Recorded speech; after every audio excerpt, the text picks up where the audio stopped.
Подсолнух – комфорт и уют в каждый дом. Менің тағы да бір айтатыным бар біздің ағайынға. Ана артыңнан еріп келе жатқан балаларың мен немерелерің қай тілде сөйлеп келе жатыр, соны қара алдымен.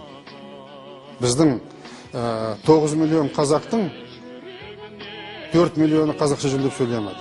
Одан да көп. Соларды сөйлетіп алайық алдымен. Өзімізбен өзіміз қазақша сөйлесейік, тағы да айтатын нәрсе отырған жерде. Өзіміздің балаларымызды қазақша сөйлетіп алайық. Ағайын туысқанымызды сөйлетіп алайық. Сонда айтамыз, мінекей біз бәріміз сайрап тұрмыз, сендер неге сөйлемейсіңдер деп. Біз өзіміз сөйлей берсек, тыңдап отырған Федор үйренеді бірдемені.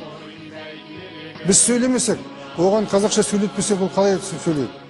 Өзіміз сөйлемей жатып, басқалардың бәрін сөйлетеміз дейді. Не деген? Бұл жерде тұжырымдап айтатын бір мәселе бар. Терең мәселе, көкейдегі мәселе. Бізге елдің ішіндегі ең бірінші мәселе тыныштық.